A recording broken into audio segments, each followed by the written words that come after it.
నమస్తే, welcome to ఉన్నది ఉన్నట్టు.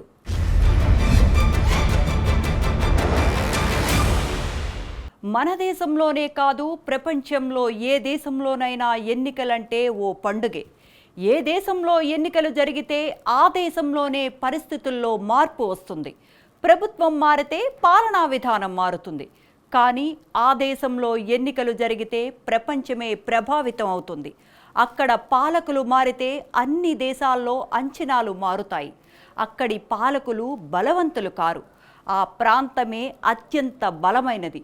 ఆ ప్రాంతం పాలకులనే బలవంతులుగా చేస్తుంది. అది ప్రపంచంలోని ఏ మనిషినైనా తన వైపు ఆకర్షిస్తుంది. ప్రాణాలు లెక్క చేయకుండా తన దగ్గరకు చేరుకునేందుకు ఉవ్విళ్ళూరేలా చేస్తుంది. అది ఎవ్వరికీ సొంతం కాదు. అక్కడ ఎవ్వడూ పుట్టలేదు. బతకటానికి వచ్చినోడిదే, బలవంతుడిదే అక్కడ రాజ్యం. ఆ రాజ్యాన్ని చేజిక్కించుకున్న వాడిదే ఈ ప్రపంచం.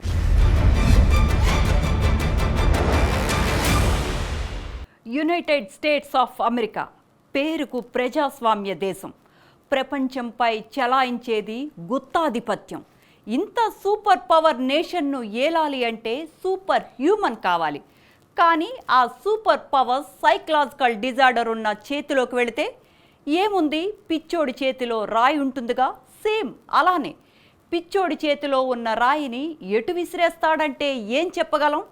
ట్రంప్ చేతిలో ఉన్న పవర్ను ఎలా హ్యాండిల్ చేస్తాడంటే కూడా చెప్పటం కష్టమే. ఇప్పుడు ఆ ట్రంప్ మళ్ళీ వస్తున్నాడు. జనవరి 20న ప్రపంచాన్ని శాసించే ఆ అమెరికా సింహాసనాన్ని అధిష్ఠించబోతున్నాడు. దేశంలోని జనాల గుండెల్లోనే కాదు, ప్రపంచాధినేతల గుండెల్లో వణుకు పుట్టించబోతున్నాడు.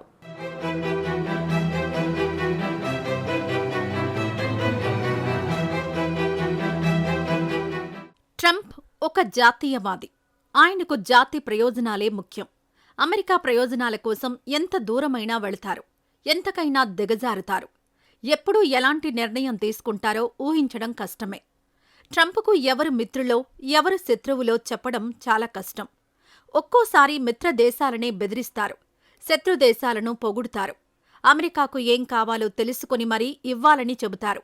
అడగలేదు కదా, అడిగినప్పుడు ఇద్దాంలే అని అనుకుంటే అంతలోనే బెదిరింపులకు దిగుతారు. మా అవసరం తెలిసి కూడా ఎందుకు ఇవ్వడం లేదని కన్నెర్రజేస్తారు.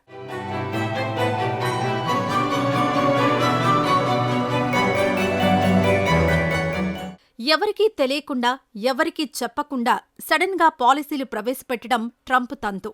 ఆ పాలసీల గురించి తెలిసాక కంగు తినడం ఇతరుల వంతు. తీసుకున్న పాలసీకి కట్టుబడి ఉంటారా అంటే అది కూడా చెప్పడం కష్టమే. 300 స్పీడ్తో వెళ్లి సడన్గా యూటర్న్ తీసుకుని మళ్లీ వెనక్కి వచ్చి ఫస్ట్ గేర్ వేసి 100 RPM స్పీడ్తో ముందుకు వెళ్లిపోతారు. ఎందుకు మాటిస్తారో, ఇచ్చిన మాటని ఎందుకు తప్పుతారో ఎవ్వరికీ తెలియదు. ఒక్క ముక్కలో చెప్పాలంటే నీళ్లు పల్ల మెరుగు అన్నట్లు ఆ క్షణంలో ట్రంప్కు ఏం తోస్తే అది. అమెరికాకు ఏది మేలనిపిస్తే అది చేసేసి సెన్సేషన్ క్రియేట్ చేస్తారు.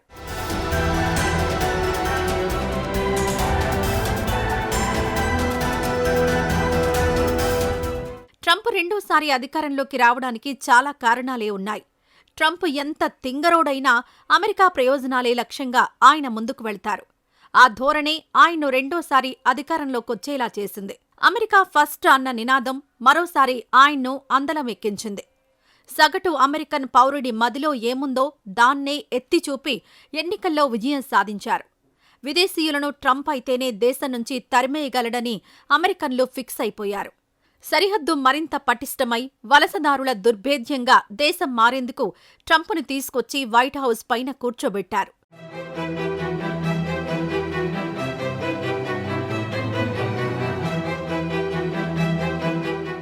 బైడెన్ హయాంలో మొదలైన యుద్ధాలు ఆగాలంటే ట్రంప్ రావాల్సిందేనని అమెరికన్లు గట్టిగా ఫిక్స్ అయిపోయారు.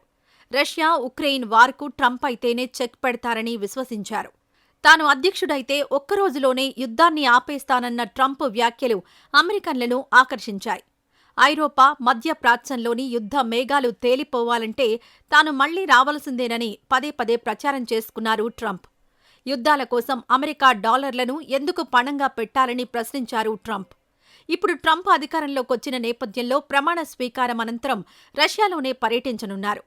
దీంతో ట్రంప్ మొదటి విదేశీ పర్యటన రష్యాకు చెలగాటం, ఉక్రెయిన్కు ప్రాణ సంకటంలా తయారైంది.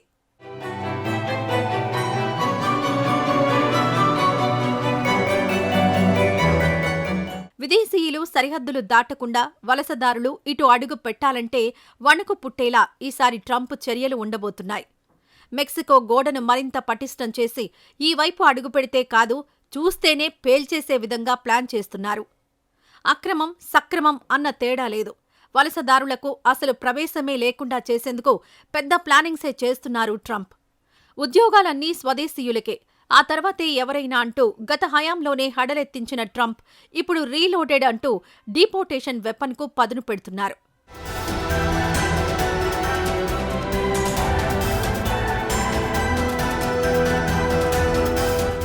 ఇక పన్నుల గురించి ఎంత తక్కువ చెప్పుకుంటే అంత మంచిది. ట్రంప్ అధికారంలోకొచ్చాక ఏ దేశం పిర్ర మీద ఎలాంటి పన్ను వాత పెడతారో ఇమాజిన్ కూడా చేయలేం. వచ్చే 4 ఏళ్లు డ్రాగన్ కంట్రీకి ట్రంప్ పెట్టే వాతలతో వాచిపోవడం మాత్రం ఖాయంగా కనిపిస్తోంది. ట్రంప్ చేతిలో కర్రును చూసి అటు కెనడాకు, ఇటు భారత్కు ముచ్చెమటలు పడుతున్నాయి. మొత్తంగా 3 ఎజెండాలతో ట్రంప్ ముందుకొస్తూ ముప్పు తిప్పలు పెట్టేందుకు రెడీ అయ్యారు. హ్యాపీ దివాళీ ఆఫ్టర్ 20 అంటూ టారెత్తిస్తున్నారు ట్రంప్.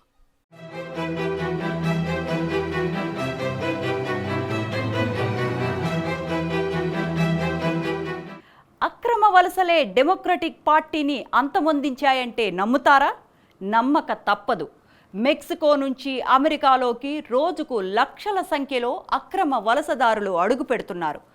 అమెరికాలోని సరిహద్దు రాష్ట్రమైన టెక్సాస్ ఈ వలసదారులతో అట్టుడుకుపోతోంది. ఈ వలసలే అమెరికా ప్రజల ఆగ్రహానికి కారణమయ్యాయి. అక్రమ వలసలపై బైడెన్ సర్కార్ ప్రదర్శించిన ఉదాసీనతే ట్రంప్కు అధికారాన్ని అందించింది. ఇప్పుడు అధికారంలోకి రాగానే వలసల మార్గం ఏదైనా దాన్ని ట్రంప్ అడ్డుకుంటారన్న ప్రచారం జోరుగా సాగుతోంది.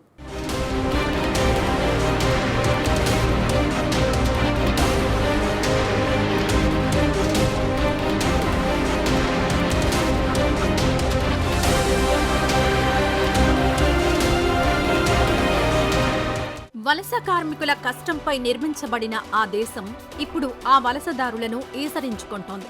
స్వదేశంలో బతకలేక భవిష్యత్తుపై ఎన్నో ఆశలతో అమెరికాకు వద్దామనుకుంటే సరిహద్దు గోడలు వారిని అడ్డుకుంటున్నాయి. పిల్లాపాపలతో పొట్ట చేతబట్టుకుని అడవుల వెంట సాగుతున్న వాళ్ల పయనం అమెరికా చేరకుండానే ఆగిపోతోంది. ముళ్ల కంచెలు, తుపాకీ గొట్టాలు ఈ వైపుకు రావద్దంటూ హెచ్చరిస్తున్నాయి. అయినా సరే బతుకుపై ఆశలతో రోజూ లక్షల మంది అమెరికా చేరుకుంటున్నారు. ఇలాంటి లక్షల మంది ఆశలు ఈ నెల 20తో సమాధి కానున్నాయి. ట్రంప్ రాక అమెరికా అక్రమ వలసదారుల పాలిట శాపంగా మారబోతోంది.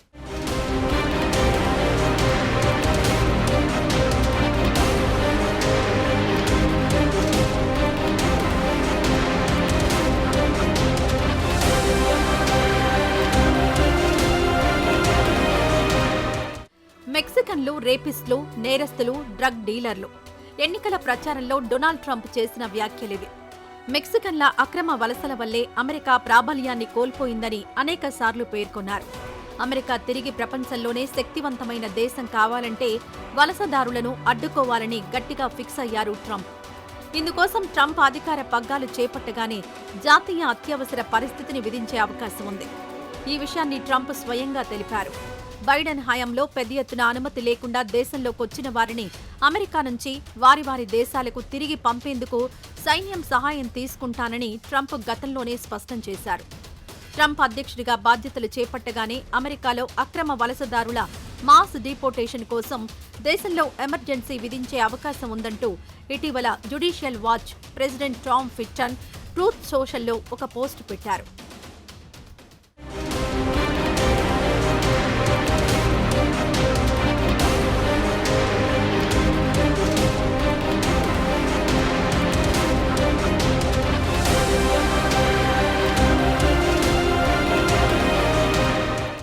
అధ్యక్షుడిగా ఉన్న సమయంలో అక్రమ వలసల నిరోధానికి మెక్సికో సరిహద్దుల్లో గోడ కట్టాలని ట్రంప్ భావించారు. అందుకు నిధులివ్వడానికి అమెరికా కాంగ్రెస్ అంగీకరించకపోవడంతో వాటి కోసం 2019లో ఆయన ఎమర్జెన్సీ విధించారు. రెండోసారి అధ్యక్ష పీఠం ఎక్కబోతున్న ట్రంప్ తన కేబినెట్లో వలసలను తీవ్రంగా వ్యతిరేకించే వ్యక్తిని తీసుకున్నారు. ఇమ్మిగ్రేషన్ అండ్ కస్టమ్స్ ఎన్ఫోర్స్మెంట్ మాజీ యాక్టింగ్ చీఫ్ టామ్ హోమన్ను తన సరిహద్దు జార్గా ట్రంప్ అభివర్ణించారు. అధికారుల అంచనా ప్రకారం అమెరికాలో 11 మిలియన్ల మంది అక్రమ వలసదారులు ఉన్నారు. ట్రంప్ డీపోర్టేషన్ ప్రణాళిక ప్రభావం దాదాపు 20 లక్షల కుటుంబాలపై పడుతుంది. మెక్సికో సరిహద్దుల్లో అక్రమ వలసలను అడ్డుకోవడానికి అమెరికా సంవత్సరాలుగా ఇబ్బందులు పడుతోంది. దీనిని వలసదారుల దండయాత్రగా ట్రంప్ తీవ్ర ఆందోళన వ్యక్తం చేస్తున్నారు.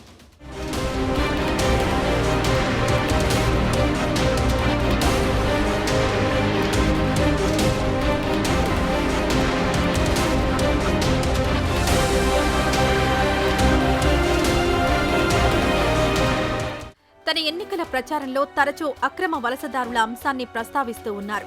అమెరికాను డెమోక్రాట్లు నాశనం చేస్తున్నారని, ఇమ్మిగ్రేషన్ గణాంకాలు, విధానం గురించి తప్పుదారి పట్టిస్తున్నారని ఆరోపించారు. తన ఇమ్మిగ్రేషన్ విధానం గురించి పూర్తిగా వివరించని ట్రంప్ ఎన్నికల ప్రచారంలో మాత్రం బహిష్కరణలను వేగవంతం చేయడానికి 1798 నాటి విదేశీ శత్రువుల చట్టాన్ని అమలు చేస్తామని పదే పదే ప్రతిజ్ఞ చేశారు. మెక్సికో, ఎల్ సాల్వడోర్ ప్రజల తరువాత పెద్ద ఎత్తున అనధికారికంగా అక్కడికి వెళ్తున్నది భారతీయులే. 2021 నాటికే అమెరికాలో అలాంటి భారతీయుల సంఖ్య 7,25,000కు మించిందని అంచనా. అక్కడి మొత్తం ఉద్యోగుల్లో 4.6% వరకు అనధికారికంగా వచ్చిన వారేనని ప్యూ రీసెర్చ్ సెంటర్ లోగడ వెల్లడించింది. శరణార్థులుగా గుర్తించాలంటూ దరఖాస్తు చేసే భారతీయుల సంఖ్య 3 ఏళ్లలోనే 855% మేర పెరిగినట్లు US homeland security data వెల్లడిస్తోంది.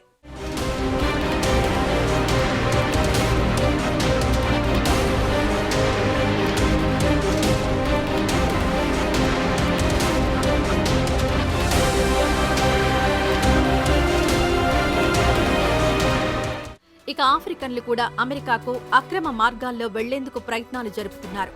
China నుంచి కూడా పెద్ద సంఖ్యలో అమెరికాకు అక్రమ వలసలు సాగుతున్నాయి.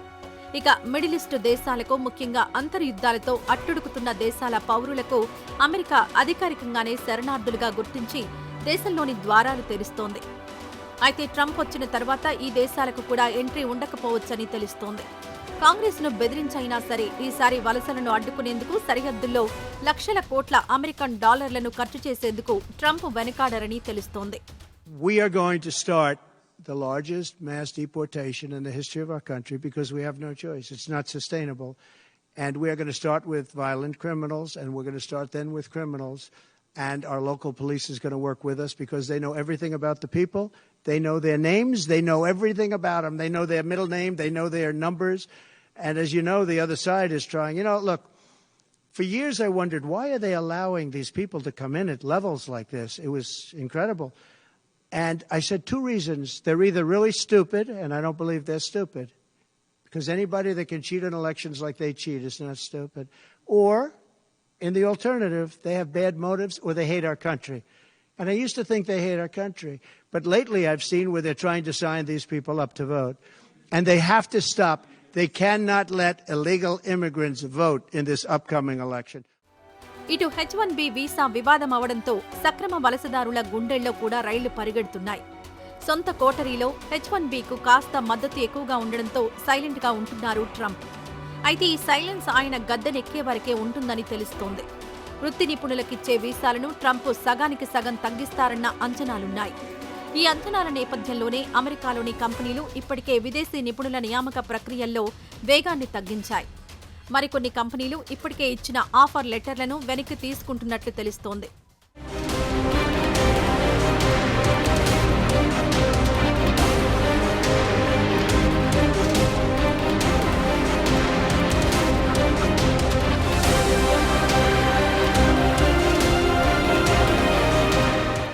H-1B వీసాదారుల పరిస్థితే ఇలా ఉంటే ఇక విద్యార్థులకు ఇచ్చే F-1 వీసాలకు ట్రంప్ పంగనామం పెడతారన్న అంచనాలున్నాయి. చైనా, భారత్ నుంచి పెద్ద సంఖ్యలో విద్యార్థులు అమెరికాకు చదువుకునేందుకు వెళ్తున్నారు. చదువు అయిపోయిన తర్వాత వీరికి ఓపీటీ చేసే వీలుంటుంది. ఇది దాదాపు 2 ఏళ్ల వరకు ఉంటుంది. అయితే ఈ ఓపీటీ సమయాన్ని దుర్వినియోగం చేస్తున్నారని, విద్యార్థులకు ఓపీటీ ఇవ్వకూడదని స్థానికుల నుంచి పెద్ద ఎత్తున డిమాండ్లొస్తున్నాయి. ఎన్నికల ప్రచార సమయంలో ట్రంప్ దృష్టికి ఈ సమస్య వచ్చినట్లు తెలుస్తోంది. దీంతో ట్రంప్ ఓపీటీని ఎత్తేస్తే చదువు అయిపోయిన 3 నెలల్లోనే ఉద్యోగం సంపాదించాల్సి వస్తోంది.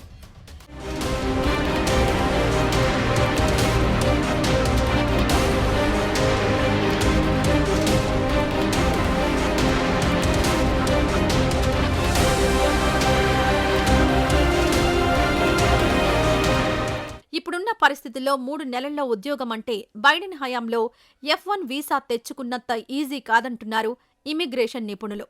దీంతో ఇప్పుడు సక్రమ మార్గాల్లో అమెరికా వెళ్లిన వారు కూడా ట్రంప్ను చూసి వణికిపోతున్నారు. మొత్తంగా ట్రంప్ గద్దెనెక్కగానే వలసల అంశంపైనే ప్రధానంగా దృష్టి పెట్టబోతున్నారని రిపబ్లికన్ వర్గాలు అంటున్నాయి. ఇక ట్రంప్ అధ్యక్షుడు అయిన వెంటనే ఆయన తొలి విదేశీ పర్యటన రష్యాలోనే ఉండబోతున్నట్లు తెలుస్తోంది. ట్రంప్ రష్యా పర్యటనను ఇప్పటికే ఆయన బృందం ఖరారు చేసింది. అయితే ట్రంప్ రష్యాలో పర్యటిస్తే యుద్ధం ఆగిపోతుందా లేక అలాగే కంటిన్యూ అవుతుందా అన్న ప్రశ్నలు ఉత్పన్నమవుతున్నాయి. తాను అధ్యక్షుడినైతే 24 గంటల్లో యుద్ధాన్ని ఆపేస్తానన్న ట్రంప్ తన మాట నిలబెట్టుకుంటారా? రష్యా ఉక్రెయిన్ మధ్య ట్రంప్ ఎలా రాజీ కుదర్చబోతున్నారు? ఈ రాజీ కోసం ట్రంప్ ఎలాంటి వ్యూహాన్ని రచిస్తారు? ట్రంప్ దౌత్యం ఎవరికి లాభం, ఎవరికి నష్టం చేకూర్చబోతోంది?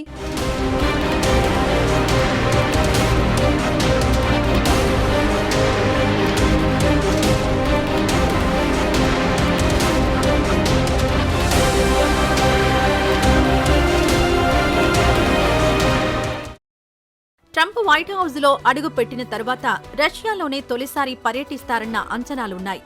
ట్రంప్ పాలసీల్లో రష్యా ఉక్రెయిన్ యుద్ధం కూడా ఉండడంతో ఈ యుద్ధాన్ని ట్రంప్ ఎలా ఆపబోతున్నారన్న ప్రశ్నలు ఇప్పుడు ప్రపంచవ్యాప్తంగా ఉత్పన్నమవుతున్నాయి. ట్రంప్తో పుతిన్ భేటీ అనంతరం రష్యా ఉక్రెయిన్ యుద్ధం ఓ కొలిక్కొస్తుందన్న అంచనాలు వెలువడుతున్నాయి.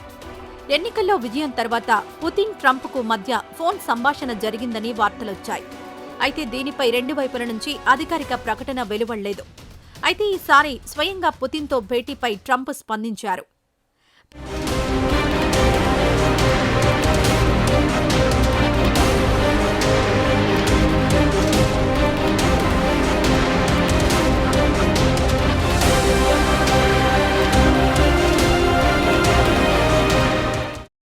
ప్రెసిడెంట్ పుతిన్ తనతో భేటీకి సిద్ధంగా ఉన్నట్లు ట్రంప్ ప్రకటించారు. లక్షల మంది సైనికుల మరణాలకు చెక్ పెట్టాల్సిన సమయం వచ్చిందని ట్రంప్ అన్నారు. ట్రంప్ వ్యాఖ్యలపై ఇటు రష్యా విదేశాంగ శాఖ కూడా స్పందించింది. ట్రంప్ వ్యాఖ్యలను స్వాగతిస్తున్నామని, యుద్ధానికి ముగింపు పలికే ఏ చర్చలు జరిపేందుకైనా అధ్యక్షుడు పుతిన్ సిద్ధంగా ఉన్నారని ప్రకటించింది. ట్రంప్ ప్రకటన తర్వాత ఆయన బృందం పుతిన్తో భేటీకి ఏర్పాట్లు చేస్తున్నట్లు ప్రకటించింది. ఈసారి ట్రంప్ పుతిన్ భేటీ చారిత్రాత్మక భేటీ కాబోతుందని విశ్లేషకులు అభిప్రాయపడుతున్నారు. యుద్ధాన్ని ఆపేందుకు ట్రంప్ ఇప్పటికే డిఫెన్స్ నిపుణులతో చర్చలు జరుపుతున్నారు. ఈ నేపథ్యంలో రష్యాకు తన ప్రత్యేక రాయబారిగా నామినేట్ చేసిన కీత్ కెల్లాగ్ సలహాలు ట్రంప్ ఫాలో అవుతున్నట్లు తెలుస్తోంది. యుద్ధాన్ని ఆపడానికి కీత్ కెల్లాగ్ పలు కీలక సూచనలు చేశారు. Конечно, я видел, что же отворачиваться от этого невозможно, тем более, что Соединенные Штаты остаются великой державой с известными возможностями в сфере экономики, безопасности, в сфере военного дела. И США, член Совета Безопасности постоянный, конечно, такое влияние имеет на ситуацию на Украине. Конечно, не безразлично, что там происходит, но это их, собственно, внутреннее дело. Вы знаете, то, что господин Трамп, как кандидат в президенты, заявляет о том, что он готов и хочет остановить войну на Украине, мы к этому относимся. రష్యా యుద్ధాన్ని ఆపాలంటే ఉక్రెయిన్లోని కీలక భూభాగాలను రష్యాకిచ్చే విధంగా ఒప్పిస్తే ఈ యుద్ధానికి ముగింపు పలకవచ్చని కీత్ కెల్లాగ్ ట్రంప్ ముందు ప్రతిపాదనలుంచారు. మరోవైపు ఉక్రెయిన్ పునర్నిర్మాణానికి భారీ ప్యాకేజీ ప్రకటించాలన్న ప్రతిపాదన కూడా ఉంచినట్లు తెలుస్తోంది. అయితే ఈ ప్రతిపాదనలు రష్యాకు ఏ మేరకు లాభం చేకూర్చినా ఉక్రెయిన్కు మాత్రం నష్టం చేకూర్చుతాయన్న అంచనాలున్నాయి. కీలక ప్రాంతాలను రష్యాకు ఇవ్వాలన్న ప్రతిపాదనలకు జెలెన్స్కీ అంగీకారం తెలపరని ప్రచారం జరుగుతోంది. అమెరికా ప్రతిపాదనలకు అంగీకారం తెలపకపోతే గడిచిన 3 ఏళ్లుగా అందిస్తున్న సాయాన్ని నిలిపివేయాలని ట్రంప్కు కీత్ కెల్లాగ్ సూచించారు.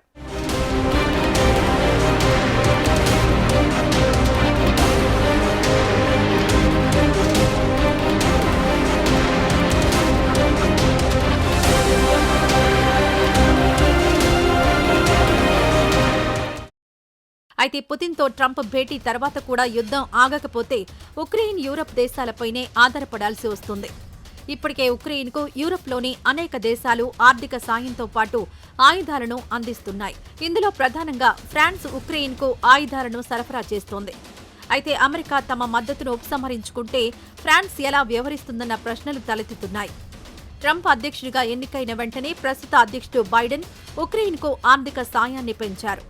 ఇటు ఆయుధాలను కూడా భారీగా ఉక్రెయిన్కు పంపిస్తున్నారు. A big part of the problem was Russia for many, many years, long before Putin said you could never have NATO involved with Ukraine. Now, they've said that. That's been like written in stone.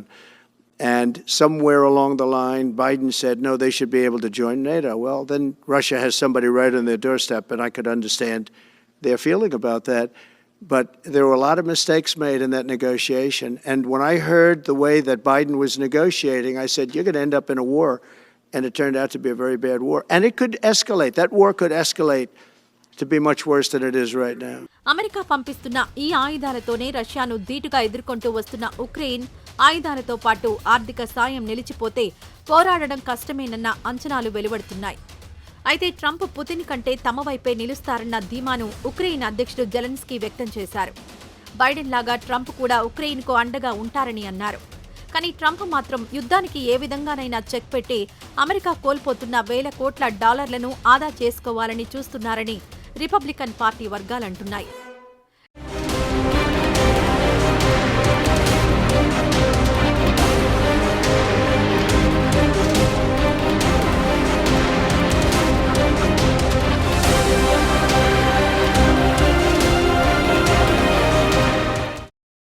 Trump అధ్యక్షుడిగా ఉన్న కాలంలో పుతిన్తో మొత్తం 5 సార్లు భేటీ అయ్యారు. వ్యక్తిగతంగా కూడా పుతిన్తో ట్రంప్కు మంచి సంబంధాలున్నాయి.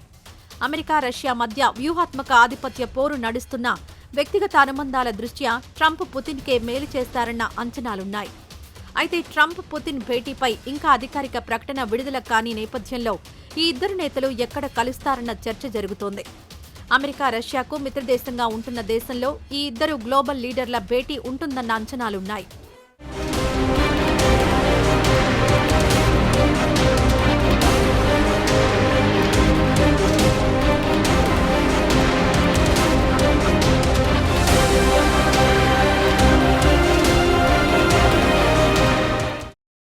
ఇందులో యూరప్లో స్లోవేకియా పేరు ప్రధానంగా వినిపిస్తోంది. అధ్యక్షుడు పుతిన్తో స్లోవేకియా ప్రధాని రాబర్ట్ ఫికోకు మంచి సంబంధాలున్నాయి. ఇటు అమెరికాతో కూడా స్లోవేకియా మంచి సంబంధాలను నెరుపుతోంది. దీంతో స్లోవేకియాలోనే ఈ భేటీ ఉంటుందన్న ప్రచారం సాగుతోంది. అయితే అమెరికా రష్యాలు భారత్లో చర్చల అంశాన్ని పరిశీలిస్తున్నట్టు తెలుస్తోంది. రష్యా అధికార వర్గాలతో సంబంధం ఉన్న చాలా మంది ఈ సమావేశం భారత గడ్డపై విజయవంతమవుతుందని నమ్ముతున్నారు. రష్యా ఉక్రెయిన్ యుద్ధ సమయంలో అమెరికా దాని మిత్రపక్షాల ఒత్తిడికి తలగ్గకుండా భారత్ నిష్పాక్షికమైన స్వతంత్ర వైఖరిని అవలంబించింది. భారత వైఖరిపై అంతర్జాతీయంగా ప్రశంసలు అందుకుంది. అలాగే రష్యా అధ్యక్షుడు పుతిన్ 2025లో భారత్లో పర్యటించాలని నిర్ణయించుకున్నారు. మరోవైపు డొనాల్డ్ ట్రంప్ కూడా తాను గతంలో అధ్యక్షుడిగా ఉన్నప్పుడు భారత్లో పర్యటించారు. ప్రపంచ దేశాల్లో భారతదేశం స్థానం, దౌత్యపరమైన పాత్ర శాంతి కోసం ఆశలు రేకెత్తించే ఒక ఆదర్శ వేదికగా మారింది. అయితే అధికారికంగా ఇంకా క్రెమ్లిన్ వర్గాలు ఈ అంశాన్ని ధృవీకరించాల్సి ఉంది.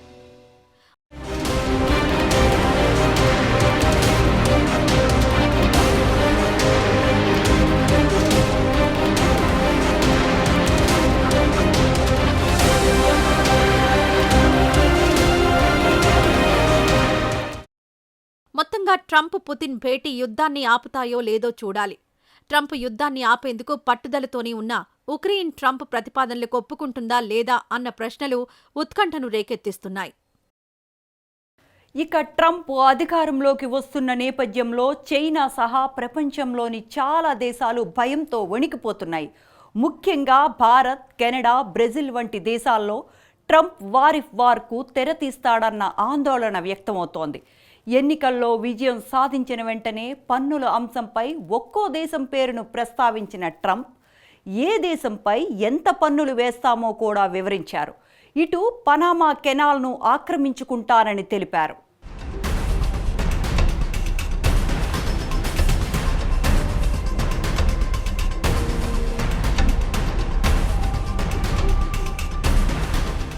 అమెరికా అధ్యక్షుడిగా ఈ నెల 20న బాధ్యతలు స్వీకరించనున్న డొనాల్డ్ ట్రంప్ భూ విస్తరణ కాంక్షతో వివాదాస్పద వ్యాఖ్యలు చేస్తున్నారు. కెనడాను అమెరికాలో 51వ రాష్ట్రంగా పేర్కొంటూ ఆ దేశంపై తమ జెండా ఎగురుతున్న మ్యాపుల ఫోటోలను షేర్ చేయడం, డెన్మార్క్ స్వయం ప్రతిపత్తి ప్రదేశమైన గ్రీన్లాండ్, పనామా కాలువను విలీనం చేసుకుంటామని పేర్కొనడం, గల్ఫ్ ఆఫ్ మెక్సికోను గల్ఫ్ ఆఫ్ అమెరికాగా మారుస్తానని చెబుతూ సంచలన వ్యాఖ్యలు చేశారు.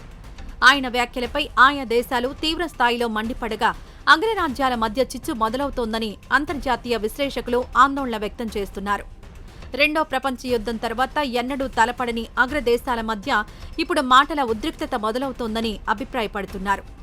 అంతేకాదు నాటోలో భాగస్వామ్య దేశాలే ట్రంప్ వ్యాఖ్యలపై మండిపడడం పరిస్థితుల్లో తీవ్రతకు నిదర్శనమని చెబుతున్నారు. Long before I even ran, people have been talking about it for a long time.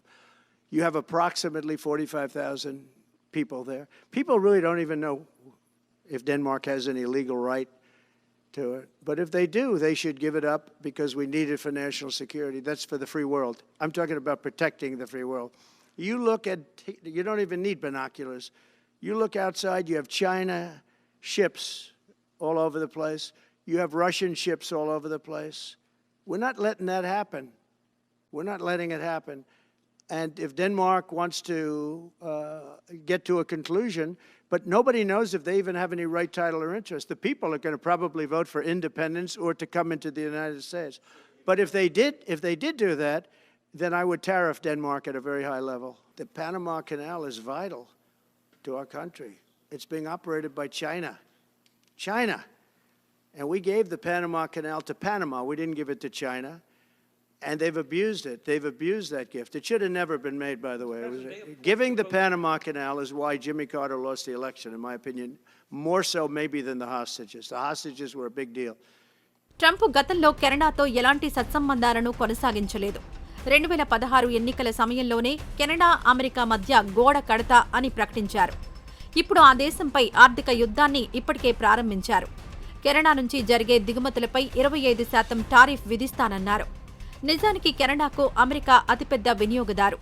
అమెరికాకు సహజ వాయువులు, ఉక్కు, అల్యూమినియం, ఆటోమొబైల్స్ను కెనడా ఎగుమతి చేస్తుంది. వీటిపై 25% టారిఫ్ విధించడం కెనడాకు శరాఘాతం లాంటిదేనని ఆర్థిక విశ్లేషకులు చెబుతున్నారు. తాజాగా కెనడా ప్రధాని జస్టిన్ ట్రూడో రాజీనామా ప్రకటన వెలువడిన వెంటనే ట్రంప్ విలీనంపై కీలక వ్యాఖ్యల ఉధృతిని పెంచారు.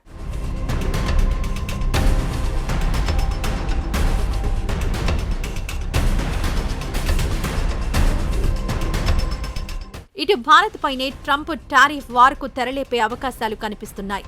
భారత్ అత్యధికంగా పన్నులు విధిస్తోందని పదే పదే ప్రస్తావిస్తున్న ట్రంప్ తాను అధికారంలోకి వస్తే భారత్ నుంచి దిగుమతి అయ్యే వస్తువులపై పన్నులు విధిస్తానని పేర్కొన్నారు. అమెరికా నుంచి దిగుమతి అవుతున్న వస్తువులపై చైనా 200% సుంకం విధిస్తోందని, బ్రెజిల్లో టారిఫ్లు కూడా అలాగే ఉన్నాయని ట్రంప్ వ్యాఖ్యలు చేశారు.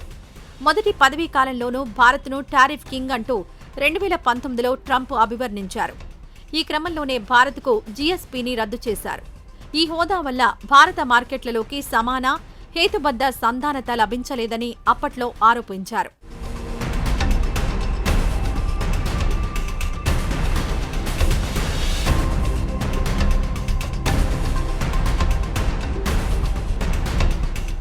ఇక చైనాపై ట్రంప్ విపరీతమైన పన్నులతో విరుచుకుపడి ఆ దేశ ఆదాయానికి గండి కొట్టాలని చూస్తున్నారు. చట్టవిరుద్ధమైన డ్రగ్స్ వ్యాపారం, వలసలకు ప్రతిస్పందనగా చైనా దిగుమతులపై 10% పన్నులను పెంచబోతున్నామని ట్రంప్ అన్నారు. అటువంటి పరిస్థితిలో చైనా నుంచి అమెరికాకు వస్తువులను ఎగుమతి చేయడం ఖరీదుగా మారుతోంది. దీంతో ఈ చైనా వస్తువులను అమెరికాలో విక్రయించాలంటే వాటి రేటు పెంచాల్సి వస్తోంది. ఫలితంగా చైనీస్ వస్తువులు అమ్మకాలు తగ్గిపోయి చైనా విదేశీ నిల్వలు తగ్గిపోతాయన్న అంచనాలు ట్రంప్కున్నాయని తెలుస్తోంది. దీని ప్రభావం చైనా కంపెనీలు, చైనా ఆర్థిక వ్యవస్థపై స్పష్టంగా కనిపిస్తోంది.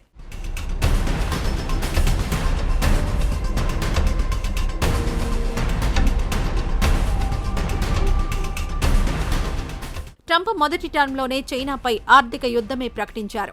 దీంతో చైనా పెద్ద ఎత్తున విదేశాలపై ఆధారపడాల్సి వచ్చింది. ఇప్పుడు ట్రంప్ అన్ని దేశాలపై పన్నుల భారం మోపేందుకు సిద్ధమవుతూ ఉండడంతో అన్ని దేశాలకు భయం పట్టుకుంది. అయితే ట్రంప్ పన్నుల ప్రభావం తీవ్రమైతే అది అమెరికా ఆర్థిక వ్యవస్థపై కూడా ప్రభావం చూపుతుందని ఆర్థిక నిపుణులంటున్నారు. ఇలా ట్రంప్ రాక ప్రపంచంలో కీలక పరిణామాలకు కారణమవుతోంది. అంచనాలే ఇలా ఉంటే ఆయనొచ్చాడంటే పరిస్థితి ఇంకెలా ఉంటుందోనన్న భయాలు అప్పుడే ప్రపంచ దేశాల్లో మొదలైపోయాయి.